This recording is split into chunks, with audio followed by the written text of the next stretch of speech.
let's talk about these fisheries and aquaculture, the food that we either catch or we grow in the ocean. Right? So climate trends are affecting harvested aquatic species and aquaculture production systems. We know that fisheries make particular contributions to food security, and more than 90% of the people engaged in the sector are employed in small-scale fisheries, many of whom are in the poorer countries in the world. So when we think about how industries are going to adapt to climate change, we know that these larger industries that have more capital, more access to support, more expertise, more land, the ability to move to different places, right? They are going to be able to more easily adapt to climate change than these smaller scale local farms, small scale fisheries. They just don't have the capital, support, the ability to change their practices as readily. So the fishing industry is one place where there's going to be, there's a need for more top-down support, right? The small scale local fisheries might not be able to support themselves if the fish that are accessible to them change or reduce in biomass or migrate somewhere else, right? So this top-down support, regulations from the federal government, grants from the federal government, expertise support from these larger entities are going to be needed. If you look at this map, you can see areas around the world that rely on fish protein every day. Areas in dark blue eat way more fish than areas in white or gray. And you can see that there's some places that really rely heavily on fish. So this is going to be places like Russia, China, and the rest of Southeast Asia, Indonesia, Australia, the west coast of both Africa and South America, right? A lot of places rely heavily on fish. And if we overlay this map with that map we saw before showing areas that with chronic hunger, you'll notice that they don't totally overlap, but there are some places of concern. So again, thinking about the west coast of Africa and South America, as well as Indonesia, right? These are places that not only rely very heavily on fish, but also already experience high rates of chronic hunger. So this is where, again, there's going to need to be that top-down effort because there's not the bottom-up capabilities that are necessary right now. Right? We also know that the catch of warmer water species has increased at higher latitudes and decreased in the tropics. You'll notice that a lot of these places that rely on fish and already experience chronic hunger are areas where the fish are migrating away from because the areas are getting too warm. And as the water warms, it becomes more acidic.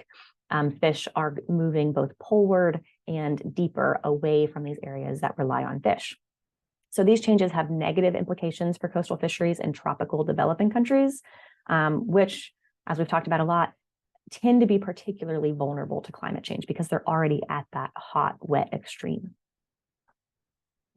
So is this a problem for the United States? Notice that we have very little chronic hunger.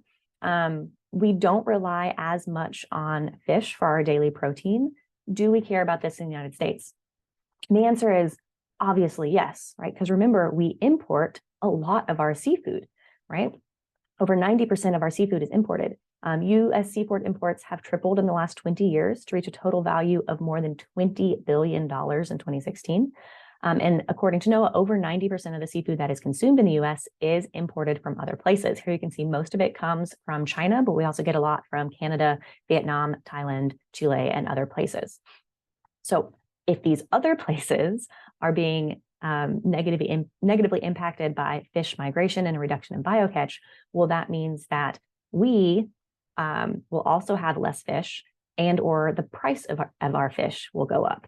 Now, again, we are not in an area with significant amount of hunger, so we will be fine, at least in the United States. However, we will still be impacted by it, right? We might have to change our diets as a result, right? So how can we adapt to this? Adaptation in fisheries and aquaculture will potentially be strengthened by the adoption of multi-level adaptive strategies to minimize negative impacts, right? We've talked about how you can have both a top-down, meaning coming from the federal government, coming from somebody higher up, versus a bottom-up, coming from the individual farmers, the individual fishers, how we can adapt. And we have to do both, right? But there definitely needs to be the top-down component as well. So key adaptations for fisheries and aquaculture include policy and management to maintain ecosystems in a state that is resilient to change. That's that top federal government policy or state government policy. We need to enable occupational flexibility and develop an early warning system for extreme events. Right? That can be more of a bottom-up effort.